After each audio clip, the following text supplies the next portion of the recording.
I'm Jeremy Scahill from Dropsite News, dropsitenews.com. Welcome to our Tuesday morning live stream.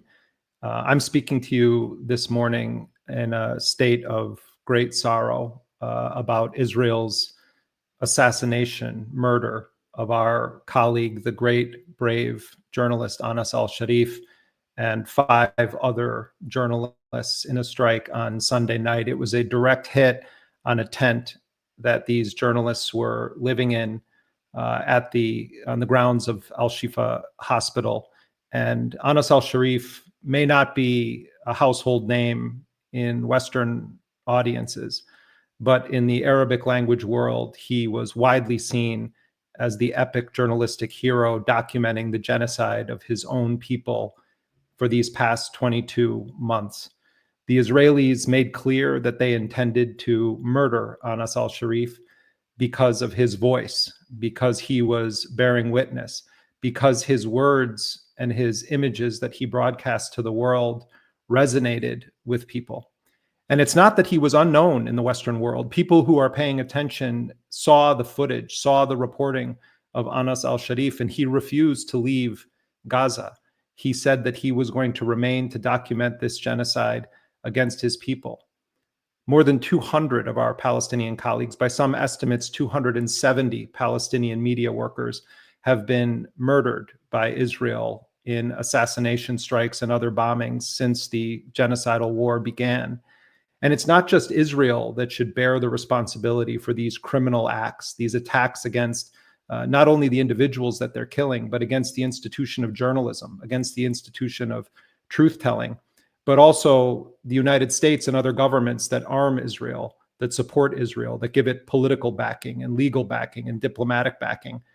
But it also is the responsibility. And as a journalist, I have to say that this is the one that most deeply shames me and makes me ashamed of our profession. It is also on those powerful news organizations that have refused to stand in defense of our Palestinian colleagues. You know, there's journalists now saying, John Simpson, one of the most famous correspondents for the BBC, oh, we need Western journalists to enter Gaza so that we can have independent, verifiable news coming out of Gaza. This is a disgusting statement. Yes, I think as many journalists as possible should go into Gaza, but embedded within that statement is a dehumanization of our Palestinian colleagues.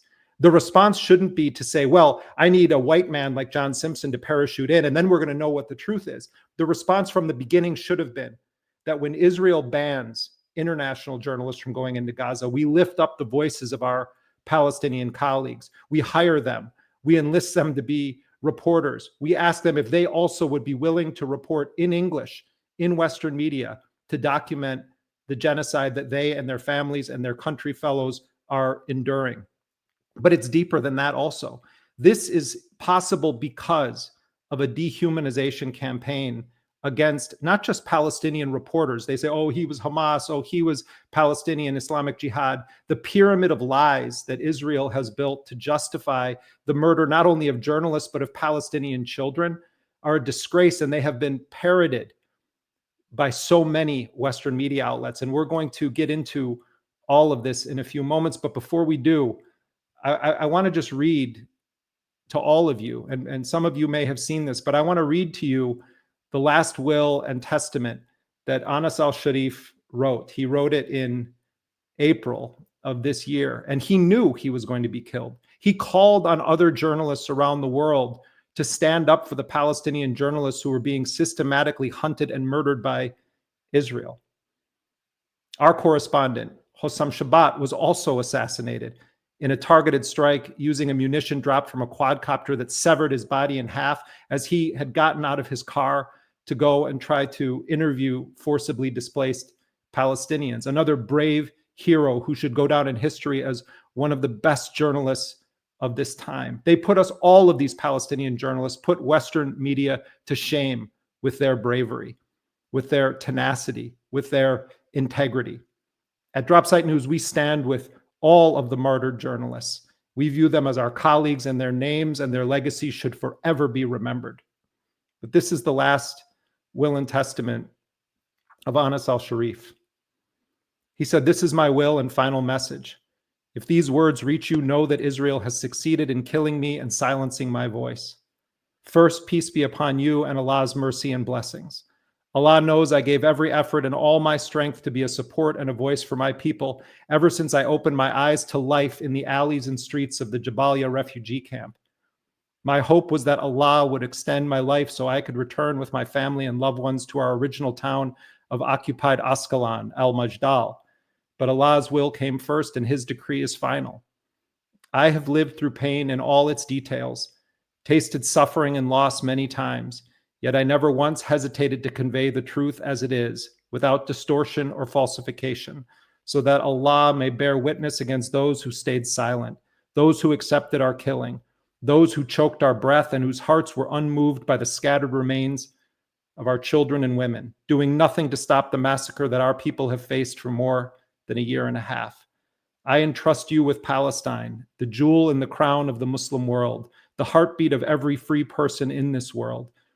I entrust you with its people, with its wronged and innocent children who never had the time to dream or live in safety and peace.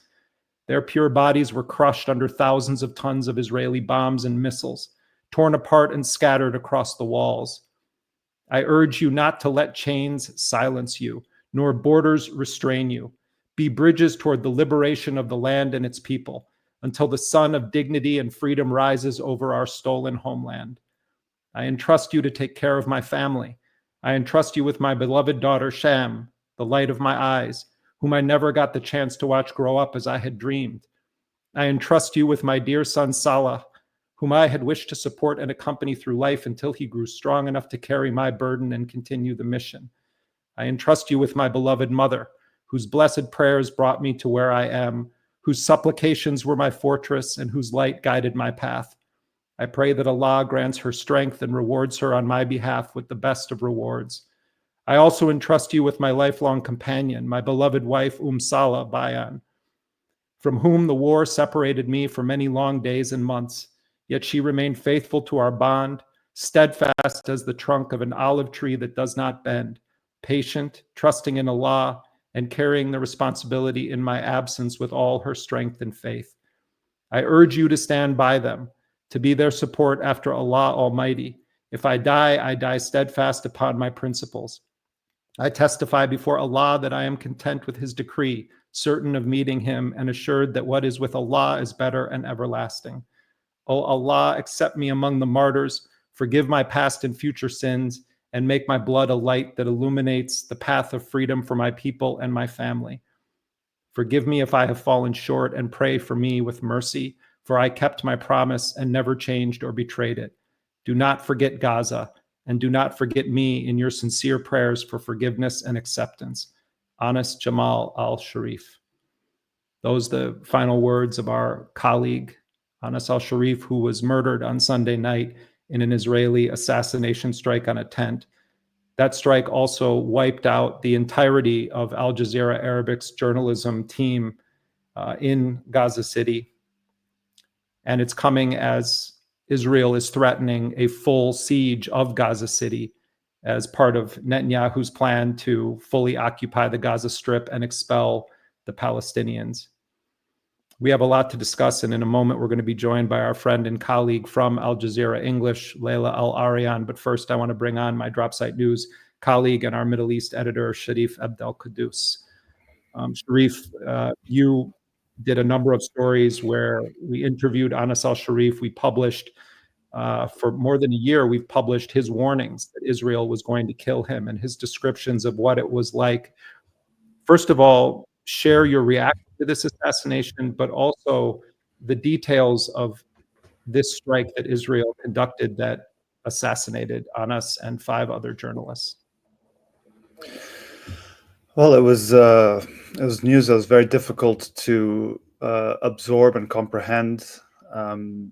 As you mentioned, this journalist had really become this recognizable face across the world, internationally, online, on screens across the Arab world, but also really across the globe, who has endured so much, who stood out as a symbol for other Palestinian journalists, who was repeatedly threatened and voiced and would say he's being threatened and called on the world to protect him and to protect other journalists. that,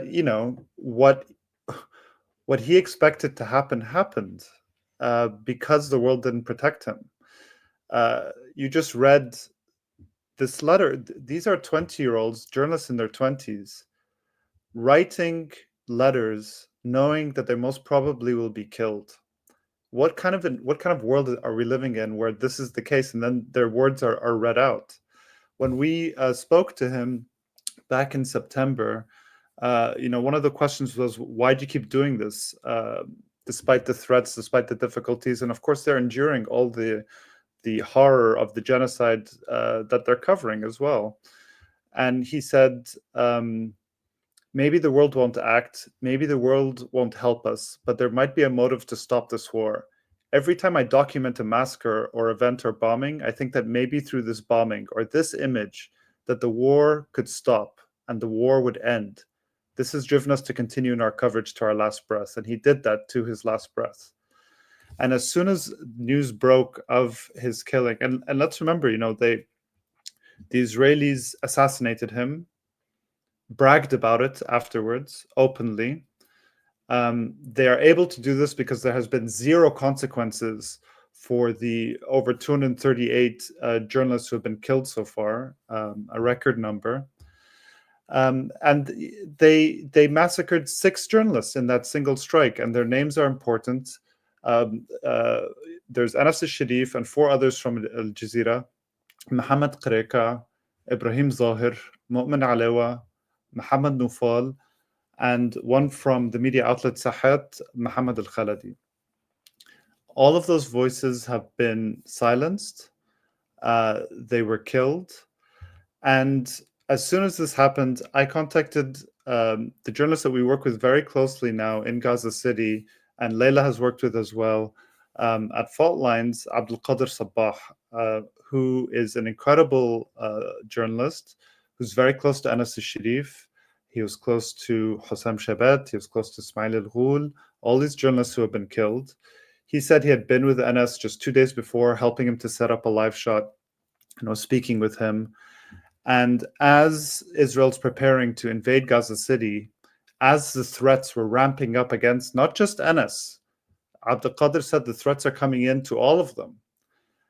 He said, we understand these are our last days, that they most likely will be killed. And I messaged him as soon as the news broke. He had run to the site. We posted his video at Drop Site. It is very difficult to watch. He's filming as he approaches the site, as he's finding out that his colleagues have been killed. All his journalist colleagues are screaming. And yeah, I think the fact that the coverage, and we'll talk about this in more detail, of these killings has been so problematic and is still so problematic, is really beyond comprehension. And I'll just say one final thing. In addition to the sheer abhorrence of massacring 6 journalists in a single strike, the effect on what we know, or what the world will know about what is happening in Gaza every time a journalist killed, is immeasurable. But it's not just the loss of that journalist's heroic work. There are ripple effects. Journalists, especially in war zones, rely on each other and support each other and bolster each other. It's the only way you can operate in these environments. Journalism is a collaborative and collective effort. You've reported from war zones. Laila has as well. We all know this. Now, Gaza is much more than a war zone. It's an active genocide. And the strength and bravery it takes to continue reporting from in this kind of environment is beyond measure. But every time Israel murders another Palestinian journalist, we lose not just their voice, but it reverberates across the journalistic community in ways that we cannot know. The loss of a colleague. Abdel Qadir and others have said they're determined not to stop reporting, not to let Israel. They know that Israel is doing this to try and silence all journalists, and they're very bravely continuing their work. But how can we let this happen? How long can the richest and most powerful media institutions in the world continue to belittle their sacrifice, justify their killings, and diminish their worth? And this is something we all have to fight against. Yeah, Sharif, let's bring in our friend and colleague Laila Al-Arian, who is really a phenomenal journalist that produces some of the most powerful documentary television of any news outlet in the world. And she, of course, is the executive producer of the flagship documentary news program on Al Jazeera English called Fault Lines. And she and Sharif have collaborated a number of times on various films, and one that I continuously recommend to everyone that deals with the earlier stages of this genocide, The Night Won't End. People really should check it out. Actually, all of Laila's work on Gaza and beyond is really vital and essential. Laila, first of all, our deep condolences from everyone at Dropsite to you and everyone at Al Jazeera. Thank you so much. Laila, you in addition to your day job at Al Jazeera English, you also on your social media feeds have been one of the most prescient and incisive critics and predictors of where dehumanization promoted by Western news organizations and Western journalists in particular, where it would lead and how it would lead. And I know, you and I talk a lot. It doesn't take a crystal ball. It just takes a basic knowledge of history and the nature of this entity that is waging a genocide against the Palestinians of Gaza.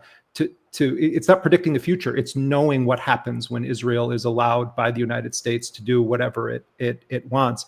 And my first question to you is sort of a two-part one. One, any thoughts you have about this specific assassination of your colleague, Anas al-Sharif, but also, and feel free to talk at length here, your assessment of how Western journalists and Western news organizations created the conditions where we can see 200 to 270 of our colleagues murdered in less than 2 years in one tiny strip of land. There's so much to say. I mean, I think, first of all, I share both of your kind of shock and horror about the killing of Anas al-Sharif, but also the 5 other colleagues who were with him when Israel attacked their tent outside of Al-Shifa hospital. Anas was only 28 years old. He was a son of Jabalia refugee camp. He spoke in his final letter about his dream of returning to his ancestral home, Al-Majdal, and to one day see his people be free. And it is so chilling to think that if Israel can attack so brazenly one of the most prominent Palestinian journalists in Gaza and get away with it, anybody is vulnerable. Anybody is a target for their killing. And I think in some ways it shouldn't be surprising and it shouldn't be shocking when we've heard so many documented reports of Israeli soldiers literally sniping babies and infants and children in the head. When you see, and Anas himself has covered some of the most horrific crimes imaginable, including his final report, which was about the starvation of children in Gaza, which he did from a hospital. He himself was the eyes and ears, along with his colleagues who were also killed. And it's important that we name them as well, as Sharif did, Muhammad Iqriqa, Ibrahim Zahir, Muhammad Nofal, Mu'min al-Alawa, and Muhammad al-Khalidi. It's important that the people behind the camera are also named and acknowledged. But they were the eyes and ears. They documented horrific war crimes and crimes against humanity. And that's why they were targeted. Let's be clear. Israel is trying to silence those who are bearing witness and documenting this genocide. And they did. The timing also can't be ignored. It's when Netanyahu himself announced the expansion of the offensive in Gaza City. And again, if they can kill someone as prominent, as beloved, as well-known as Anas, everybody is a target. And we've seen this from the very beginning of the genocide. What the Israeli military has done in Gaza is turn the entire Gaza Strip, a place of 2.2 million people, into a killing field, a killing cage, where every single person is a target. Every killing is justified by the Israeli military, or they attempt to justify it. One of the things that stands out to me is what Al Jazeera's Tamer al-Mishal said on the air on Al Jazeera Arabic, which is I think the day before Anas was killed, he actually called his bosses at Al Jazeera and said, I need a break. I'm exhausted. I need a break. I'm physically exhausted. I mean, we should also say that he himself was starved, as everybody else in Gaza is. And he actually turned off his phone and rested for a bit. And it just shows you kind of his tenacity, his dedication to his work, his professionalism, that, most people would feel entitled to a break, but he actually asked for one. And I think what's been, again, not shocking given the media coverage since, I would say, preceding the genocide, but also since October 7th, which has been, much of the mainstream media, whether it's the BBC or the New York Times or CNN, have credulously repeated Israeli propaganda, talking points, sensationalistic, unverified claims. They've just repeated them without actually doing their own reporting and seeing whether there's any credibility to them. But we saw a report yesterday in the New York Times, which was especially vile, saying that, let's tell you about Al Jazeera, this news organization whose journalists were killed. And rather than focus on the wider context of Israel carrying out the largest killing spree of journalists in modern history. So more journalists have been killed in Gaza since World War I, World War II, the Vietnam War, and the wars in Iraq and Afghanistan combined. You're talking about a horrific, unprecedented situation. And rather than put these killings in the context of Israel's war on journalists, instead, you see a demonization of Al Jazeera, saying that Al Jazeera, quote, angered governments. Imagine an alternative scenario in which 5 New York Times journalists are targeted and killed, and Al Jazeera having a report saying, well, the New York Times angered governments. I mean, it's vile, it's disgusting, it's a clear attempt to justify Israel's attack on journalists. And, we've seen this actually from the very beginning. In October 2023, just 5 days after Israel killed the family of Wael al-Dahdouh, an Al Jazeera correspondent, they killed his wife and I believe 2 of his children. You saw the New Yorker publish one of the most vile pieces that has been published since the genocide, and that's saying a lot.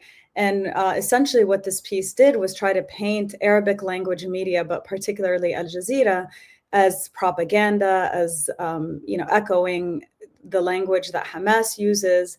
And it's just the most absurd and offensive framing. This was at a time when Israel had already killed 26 journalists. That was not worthy of covering. And instead, they tried to say that by using the word martyr, by saying Israeli occupation forces, by merely covering Israel's attacks, and by then 10,000 Palestinians had already been killed, by merely covering Israeli actions, that was propaganda for Hamas. I mean, the levels of evil in writing this piece, and again, at a time when Wael had just buried his own family, I don't even know what to say. I mean, you cannot disconnect the way that Western mainstream media has carried water for Israel, has dutifully carried its propaganda at every twist and turn of this genocide. You can't disconnect that from the killing and targeting and silencing of journalists in Gaza. Yeah, Laila, also, I think it's important to even back up more than that, and look at what it is about Al Jazeera in particular that so enrages Israel and also the United States. Jazeera was started in the 1990s, but it was really after 9/11 when the Bush administration, with the support of many Democrats, launched this war against the world, and began invading and occupying countries and operating secret prisons around the world. And just to give people context, right after 9/11, the Bush administration removed Al Jazeera's reporters from the floor of the NASDAQ stock exchange in New York. Then in Afghanistan, as the United States began its invasion and massive bombing of Afghanistan in the aftermath of 9/11, they bombed Al Jazeera's offices in Kabul.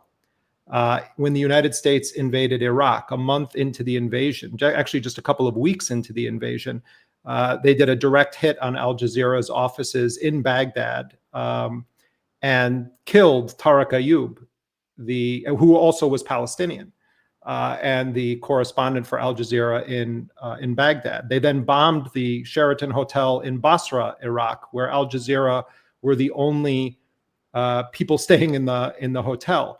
They kidnapped and sent through the secret torture site prison network and eventually to Guantanamo, an Al Jazeera cameraman, Sami El-Haj.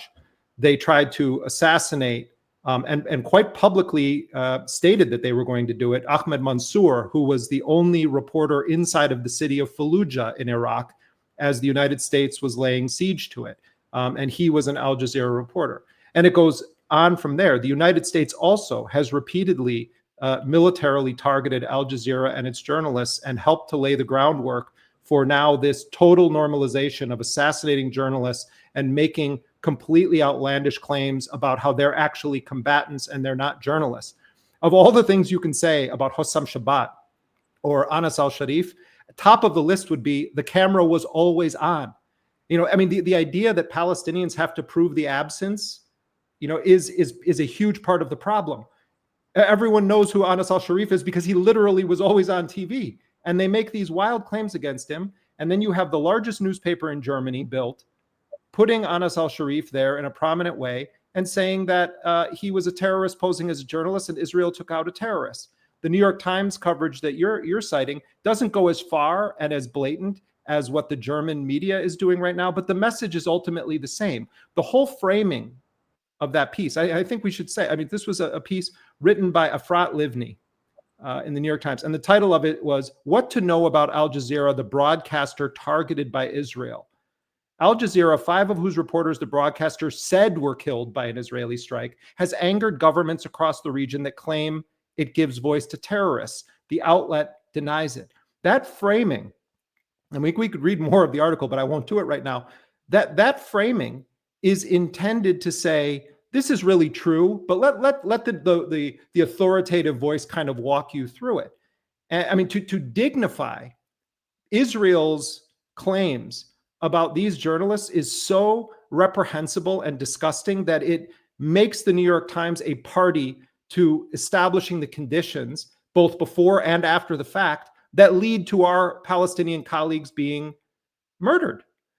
I mean, this is what it is. They are murdering in record numbers journalists in the context of a mass murder campaign embedded within a genocide that is shredding children every day, that is setting tents on fire every day, that is intentionally starving people every day, that is engaged in a totally fake so-called aid distribution that also includes dropping massive heavy boxes from the sky that are crushing Palestinians. And all of this began with the lie factory that was set into production before October 7th, but then put onto an industrial scale after October 7th. Beheaded babies, total lie. Mass rapes, total lie. Constant dehumanization of Palestinians. Constant lying about what happened on October 7th. And then the news organizations and the prominent journalists fall into 2 basic categories. Either they're totally silent and say nothing, or they're part of the problem. And they do things like say, well, it's complicated. We don't know. Oh, no. You are part of the murder of your colleagues if you stood silent or if you in any way gave justification to the dehumanization propaganda agenda that leads to the murder of some of the greatest journalistic heroes in modern history. And, you know, Sharif, I know you and I both, and I know this is true of you, Laila, the rage just flows through my veins when I think about journalists in the West and how they have created these conditions. It's infuriating, and I continue to be shocked. I shouldn't be at this point. None of us should be, but it is just continues to be shocking. The coverage, we can dig into the details of this, and the coverage, for example, by Reuters. Okay, Anas al-Sharif was part of a Reuters team that was awarded the Pulitzer Prize for photography in 2024. One of the photos in the submission is a photo by Anas of a 2,000-pound bomb that hit Jabalia. Okay, and you see the crater, and it's this incredible, horrific photo. Reuters coverage of his killing, the headline is Israel kills Al Jazeera journalist it says was Hamas leader. And then it front loads Israel's justification for killing Anas in the lead. And the New York Times piece about Al Jazeera does this too. In the first sentence, it frames the refutation of Anas being a terrorist that Al Jazeera denies it. Not that there's no credible evidence to support it, not that the UN, not that the world's leading press watchdog groups like CPJ or all other journalists, credible journalists deny it, just that Al Jazeera denies it. So it becomes this he said, she said scenario. And this is how it's covered. And this is how it's framed. And, there's that old story of, if the job of a journalist, if you're sitting in a room and two people are discussing the weather and one says it's raining and the other says it's not raining, the job of the journalist is not to print those two statements and say one says it's raining, one says it's not raining. The job of the journalist is to look out the window and then expose the one that's lying. But this is what all of these journalistic outlets are doing. That New York Times piece, I'm going to read just a quote from it. It says, the Israeli military last year accused 6 Al Jazeera journalists, including Anas al-Sharif, whom Israel said it had targeted in its attack on Gaza City on Sunday, of being fighters with Hamas and Palestinian Islamic Jihad, another militant group. The military has showed documents purporting to prove those ties, which the New York Times has not independently verified. That's all they say about it. The New York Times has not independently verified these documents that have been proven to be false by CPJ, by the UN, if you just look at them, they're ridiculous. Israel doesn't even make much of an effort with these documents. They justified the killing of Ismail al-Ghul, who was decapitated in an airstrike last July 2024. They said that after the fact that he was a Hamas militant, that he received a military ranking in 2007, when Ismail al-Ghul was 10 years old. This is how absurd their claims are. There should be a disclaimer on anything the Israeli military is claiming. And yes, this has allowed for Israel to continue not only its genocidal assaults, but to assassinate journalists openly, brag about it later. They don't even have to try and cover it up as they used to. And this is what's happening. I mean, I think, Laila, I'd like to also get your take on why you think this is happening. These media outlets are not forced to do this. They are choosing to do this. Why do you think they're making this choice?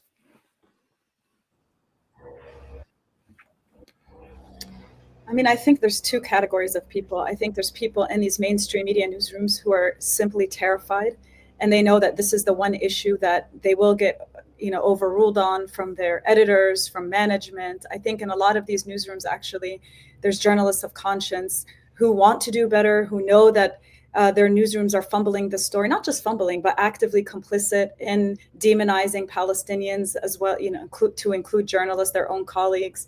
And they're really frustrated and they're pushing back. And then I think there's people who are ideological. I think for them, this is a mission. They enter journalism to be propagandists for Israel. And they're doing this, consciously, and they're very happy and proud of their work. And I think the New York Times stands out as a particularly egregious place where you really can't take it seriously as a publication on this story, but on many other stories when you really dig deep. But I think, we know that actually The Intercept, I think, first reported, Jeremy and his colleagues back then, that the father of Joe Kahn, who's the executive editor of the New York Times, was actually a board member of Camera, which is an organization whose sole purpose is to intimidate and bully newsrooms into doing propaganda for Israel. And it's really clear that, the New York Times has had a long history of demonizing Palestinians, of being very pro-Israel, having these blind spots when it comes to this issue. But I think you've seen, particularly in this Joe Kahn era, that it's worse than it's ever been, or it's worse than it's been in a very, very long time.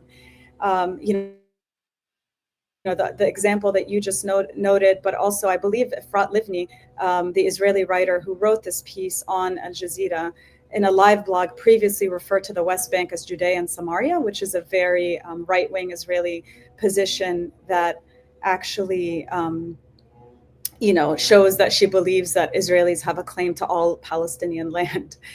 So it shows you kind of maybe unintentionally where her biases and her own personal perspective is coming from. And we've seen that when they want to, the New York Times can show moral outrage. Evan Gershkovich sentenced to 16 years in Russian prison on fabricated charges. They call the espionage charges a sham. So when they want to, they can use very strong, clear language, journalistic language. They can have moral clarity. But when it comes to the assassination of Palestinian journalists, the largest killing spree of journalists in history, they work hand in hand with the Israeli military and government to try to justify these charges. And also, I mean, they have zero memory of even the last few months. I mean, we've seen even the Washington Post, which sometimes has its own blind spots, but is, I think, overall better than the New York Times, did an investigation into the killing of Hamza al-Dahdouh, a journalist who happens to be also the son of Wael al-Dahdouh, the Al Jazeera correspondent, and his colleague Mustafa Thuraya, who were assassinated by Israel because they were using a drone to take footage of, or to record footage of, the aftermath of an Israeli attack. After they informed the Israeli authorities of their work, they were targeted anyway. Israel initially tried to say, to deny that they killed them, and then later on issued these documents similar to the documents that they tried to issue about Ismail al-Ghul and also about Anas al-Sharif, saying that Hamza was a member of the Palestinian Islamic Jihad group, that Mustafa was a member of Hamas. I mean, it's absurd, it's ridiculous, it's completely fabricated. And the Washington Post actually did a very detailed and thorough investigation into this killing and found that there's no grounds for these claims, that they were acting as journalists, of course, which is what they were when they were killed. So even in the face of all this evidence, going back even to the 2022 killing of Shireen Abu Akleh, the Al Jazeera correspondent in the West Bank, who was killed, and Israel, as we all know, tried to deny it, tried to lie and say that it was crossfire until, because it was the most investigated killing of any Palestinian in history, their backs were to the wall and they finally had to admit that they killed her. It was only because of that they finally admitted it, but they took no responsibility. No one was punished for it. And what followed was impunity enjoyed by Israel and given to them by the United States, even though Shireen was an American citizen. And of course, that's how they're able to get away with killing more than 250 Palestinian journalists in Gaza, because they enjoy this impunity. But none of this important context in history is ever covered or included in the media coverage of these killings. It's such an important point that you're making, Laila. And I would add to it that the original sin in all of this, and unless this is addressed and wiped out, this perspective, nothing is ever going to change with the narrative about Palestinians or about the struggle for Palestinian liberation. And that is an inversion of who is the aggressor and who is the victim. For 76 years, Palestinians have lived with a reality, and you could go further back to that if you want to talk about the British, but let's just start with the establishment of a European settler colonial state that was dropped like a massive bomb on an existing population, for scattering them into the winds and saying, you no longer live in the place that you've lived for hundreds of years, because now we're going to impose this new entity on you. And since the creation of that entity, you have seen a concerted effort to try to expel and erase the Palestinians as a people from that land. And what you have, and it's so acute over these past 22 months, is a narrative that any violence that is committed by Palestinians in the defense of their rights is terrorism by default. Palestinians are not allowed to use any force whatsoever lest they be categorized as terrorists. People may not want to hear this, but Palestinians, including those from Qassam brigades and Soraya al-Quds, have a right to use violent force to oppose and try to repel an occupation. That is a fact. That is a fact under the law, and that is a fact under basic morality and ethics. When you have a nuclear power that is backed by the United States and every other major Western power in the world, an entity that is currently holding not 10,000, but 15,000 Palestinians in gulags where they are routinely tortured, where they are routinely killed in an extrajudicial manner. They have hundreds of bodies of dead Palestinians that they are keeping in freezers, that they're keeping in graves just marked with numbers, that they are saying that they are going to annex the entirety of the occupied West Bank, that they are saying that they are going to expel every Palestinian from Gaza. The idea that Palestinians don't have a right to pick up the gun to repel that genocidal agenda is to say the Palestinians don't have a right to exist. This isn't my opinion. These are facts. And until journalists are willing to actually have some form of spine to say that the truth is actually true, nothing is going to change. It means that merely saying, oh, this person is Hamas or this person is Islamic Jihad, that it can justify anything. You can say, well, the children shouldn't have been there because the dad was Islamic Jihad or the dad was Hamas. It doesn't matter what Palestinians call themselves, Hamas, Islamic Jihad, or the grocer, or the garbage man, or the teacher, or the doctor, or the lawyer, or the engineer, or the infant, or the starving woman. They're all considered legitimate targets because of that original sin, because of the idea that Palestinians have no rights. They have no rights to use force or even nonviolence. Not even nonviolent resistance is allowed if you're Palestinian. When Palestinians engaged in the Great March of Return protests, Israeli snipers held competitions to see how many Palestinian kneecaps they could shoot out. If you don't believe me, check the Israeli media about that. They held competitions to see how many unarmed, nonviolent Palestinians gathering at the gates of the concentration camp that they could permanently maim and send to wheelchairs or crutches for the rest of their lives. If we aren't honest about what we're witnessing, which is an attempt to erase an entire people, and if we aren't honest about the rights, the minimal rights that those people can have, then there is no journalism. Then we're an upside down world. And for the most part, Laila, that is what we're living with. You're right. The New York Times has journalists capable of doing extraordinary, some of the best journalism. The Washington Post does also. But if you look at the overarching agenda and you put it in that historical context, the original sin is the grand lie of what this project was all about from the beginning. And from that stems all of these other lies that lead to the dehumanization, that lead to a genocide, that lead to the murder of our journalistic colleagues and 60,000+ other verified deaths of Palestinians in less than 2 years. It's all goes back to that original lie.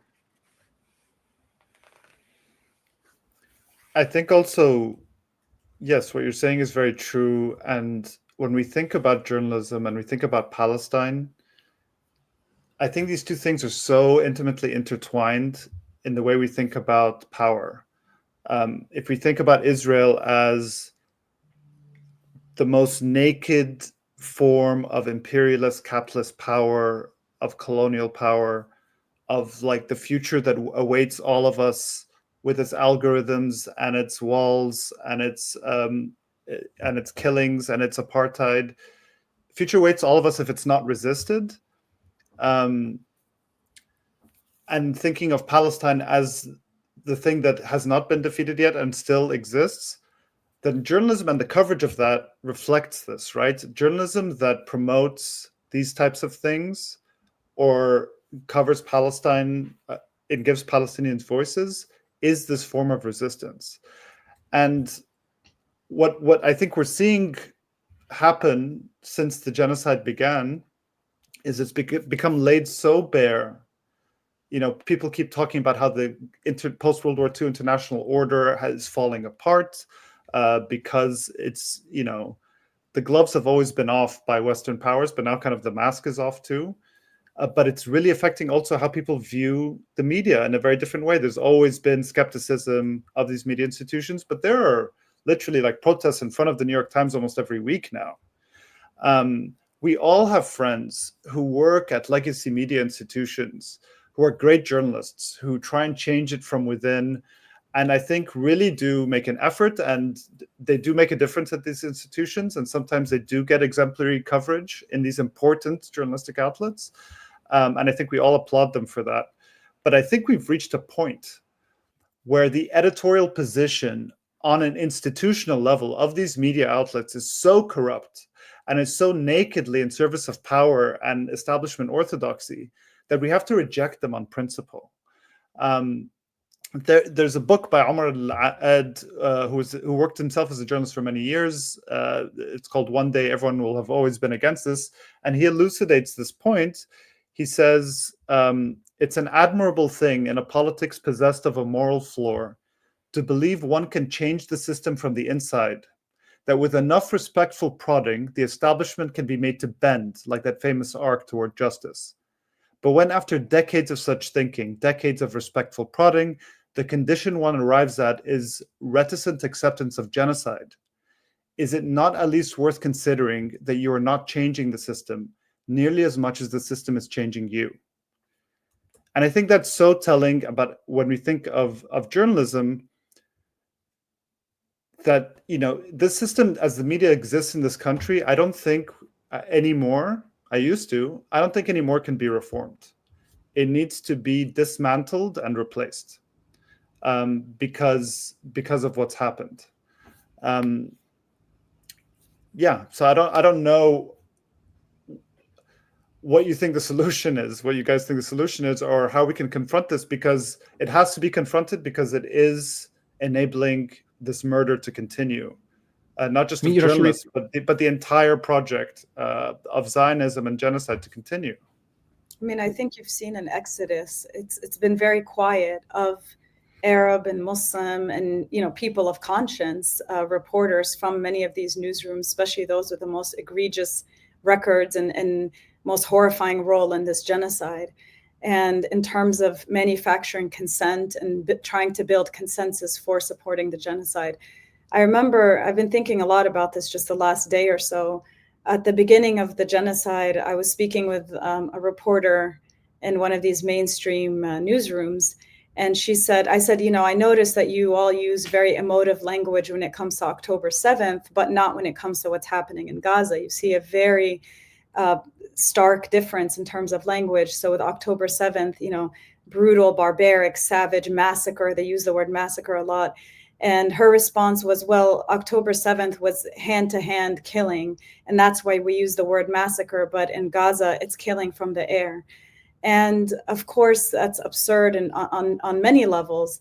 I think the basis of this ultimately is a deep dehumanization of Palestinians and a devaluing of Palestinian life, which is very clear in some of these conversations. But essentially, it also denies the reality, which is that Israeli forces have carried out very brutal massacres of Palestinians. And one of them happened in December of 2023, when Israeli, and actually Sharif and I covered in our documentary, along with our colleague Kavitha Shakuru, The Night Won't End, we covered one of these massacres of the Salem family, as well as other families that were in a building in Gaza City in December 2023. But there was another massacre of the Khalidi family, in which, and there are many of these field executions that happen in which Israeli soldiers come into Palestinian homes and essentially point blank shoot people. And in this massacre of the Khalidi family, of which 2 young boys survived, seeing the killing of their father and their pregnant mother. That was actually covered in Middle East Eye by Mohammed Iqriqa, who was killed along with Anas al-Sharif. A very long and detailed and thorough report on that execution. So just to bring this back to our topic at hand, the murdering of witnesses, I'm really fearful of what these, you know, mass killings of journalists will do in terms of how this genocide will be covered, who will tell the stories, not just of these atrocities and these crimes against humanity as they're happening, but who will tell the story after the genocide, who will write the books, who will write the journals, the diaries, the journalistic pieces chronicling the whole genocide, looking at the patterns, looking at specific incidents. It makes me really, it makes me feel like the future is very bleak, and that obviously brings to the fore Israel's intention behind these killings, which is to silence the truth and to get rid of the eyes and ears that are telling us what's happening. You know, Laila, also, you know, one thing I think is important to, you know, obviously we should tell the story of these specific assassinations of journalists. Anas al-Sharif has known for a long time that Israel wanted to kill him. And honestly, at any point during this, it's not like he was some crafty hider who could avoid it. They knew where he was at all times, and they chose this specific time to kill him and to wipe out the Al Jazeera our Arabic reporting team and the support staff, the camera people. And you pointed this out earlier, Netanyahu is threatening a broader siege of Gaza. I think there could be a tendency to say, well, they're already doing this. But I think what they're making explicit is that they are going to raise Gaza to the ground, as they've done with Rafah and many other places throughout Gaza. And it's very possible that they will try to do a mass forced expulsion in Deir al-Balah, in the center of the Gaza Strip, which is basically, Gaza City has some functionality to it. It's part of why people are there. They're also there because they don't want to leave even the rubble of their homes. But there is some limited infrastructure that remains in Gaza City. There's more infrastructure that remains in Deir al-Balah. But many Palestinians have been repeatedly forcibly displaced and are increasingly being crammed into an ever-shrinking killing cage along the Gaza seacoast. And some weeks ago, Israel's Arabic language spokesperson issued a violent threat to any Palestinians who dare to set foot into their own waters, that we will kill you if you go into the water. And in fact, they have been killing any Palestinians or killing Palestinians that have gone into the water. But it does seem like it was a deliberate choice to kill and to wipe out the Al Jazeera Arabic crew. I would say without question, the single most important journalistic team that was operating in the Gaza Strip. Over these months since Israel unilaterally blew up the January ceasefire deal, reimposed a full spectrum blockade against food, medicine, and other life essentials to Gaza. And then that was on March 2nd. And then on March 18th, resumed the scorched earth bombing. And ever since then, Israel has been engaged in very intense terror bombings across Gaza, combined with a forced starvation campaign. And Al Jazeera Arabic's correspondents were reporting on both of those and showing images that gave lie to the claims of Israeli and American officials. So it does seem like there was a tactical decision that was part of this strike against the Al Jazeera journalists' tent that killed them all, because Israel is seriously contemplating even more horrors and possibly a full razing to the ground of Gaza City.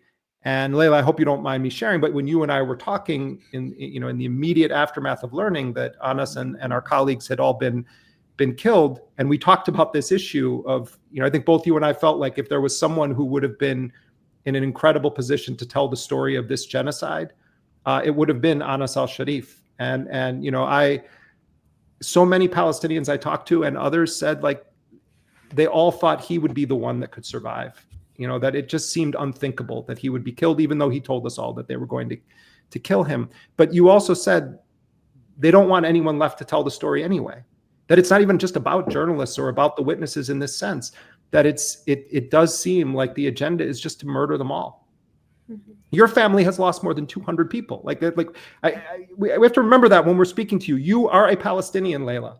Your family has roots in Gaza and elsewhere in historic Palestine, and your mother's side of the family. Just people register this as you listen to Laila talking. Her mother's side of the family has lost more than 200 of their relatives. And that's replicated with Palestinians the world over. Yeah, it's an exterminationist agenda. My mom's cousin was walking with his 16-year-old son. It was his son's birthday, and a drone just came and bombed him and killed his son, and he was injured. There's just no words for the level of brutality. There's no words for the level of brutality. And the problem is Israel has so overwhelmed Gaza with just in terms of the levels of brutality. If in any other country, especially in the Western world, or if it was Israelis who were kicked out of their homes destroyed, and they were displaced 10, 15 times, that if they were starved, if their children were shot in the head while breastfeeding, if they were, subject to multiple attacks. I mean, I think about just the fact that somebody like Anas, given everything he saw, was killed so far into the genocide. And I think about Dr. Rifat Al-Arian, who was killed in December of 2023. And, you know, some of the conversations Palestinians are having with each other now is like, wow, those people who were killed early in the genocide are the lucky ones. Because imagine seeing everything you've seen. And I just think we don't even think about just the details of it. Imagine smelling blood for almost 2 years, smelling blood, seeing, I mean, these journalists, but also just regular people who've survived this genocide have been subjected to some of the most brutal conditions of life imaginable. Just the smells of blood, the deprivation, being, you know, starved for months and months and months on end. I mean, let's be clear that this starvation didn't just start in March. They've been starved since the beginning of the genocide, when Israel announced to the world that they were cutting off water, food, and fuel from Gaza, along with other things like sanitary products and shampoo and soap, just the very basic things that make life what it is, that make life that are able to give you a life worth living, a life of dignity. They've completely stripped that away. And this is all by design. They want to break Palestinians down. They want to punish them. They want to kill them all, maim them.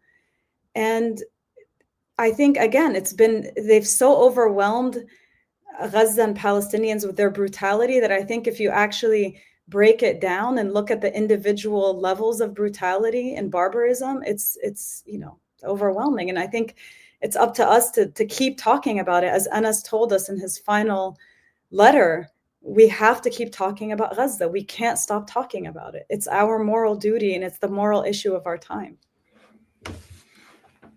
Laila, I think also, go ahead, Sharif. Sorry, I was just going to say one last thing, that it's also, I think, incumbent on us as journalists and just a people of conscience. It's difficult because the level of depravity and violence and brutality continues to reach new heights, that for us not to normalize certain things. For example, if you remember what was called the Flower Massacre in February of 2024, this was maybe the first mass killing of Palestinians, starving Palestinians trying to get food. It reverberated across, it actually made headlines everywhere. I think we were all extremely shocked. It is happening every single day now. Every single day. Starving Palestinians are shot while they're trying to get food. It's been happening since May 27th. And we have to fight against, because it's happening every day, that impulse that it's normal, that it's become a daily occurrence. And yeah, I think you're right. This whole campaign, it's an attempt to completely destroy Palestinian society, to make people also turn on each other. That's what starvation does. You end up cooking food and not giving it to your cousin because you have your kids to feed.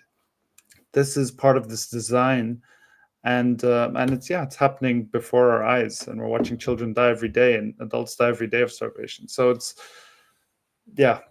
and they're killing the witnesses. Sorry, I just want to Laila, we have just a minute left, but I do want to give you the last word here, and also just reiterate our solidarity with the journalists of Al Jazeera and with all of the journalists of Palestine that are being systematically hunted and targeted. But I'll give you the last word here, Laila. Thank you. I mean, I think there's, after almost 2 years of genocide, you feel like you run out of words to just express the horror and revulsion. But one thing I keep coming back to is I will never forget how journalists in the Western media shed tears over fabricated accounts about October 7th, fabricated stories about what happened to Israelis, and have just accepted as normal, or even in some cases support the most depraved violence you can imagine against Palestinians that has been nonstop for nearly 2 years. It really breaks the brain, and it tests the soul to think about how dehumanization of an entire people can lend the same group of people to just accept, or can allow them to accept, depraved, horrific violence on the one hand, and then cry tears over fabricated atrocity propaganda intended to justify violence towards Palestinians. And I think this is something that the media industry has to reckon with from here on out. And as Sharif said, I think no one will look at these media institutions the same ever again. Laila, I want to thank you very much for all of your work and for being with us here. Thank you. Sharif, as always, thank you, my friend. Thank you. Laila Al-Arian is the executive producer of the flagship documentary program on Al Jazeera English Fault Lines. I encourage you to not only follow Laila on social media, but also to watch all of the films that our colleagues at Fault Lines have produced, especially those about the Gaza genocide. If you haven't seen any of them, I recommend beginning with The Night Won't End, where Sharif and Laila collaborated and produced really one of the most epic and important pieces of journalism about the Gaza genocide.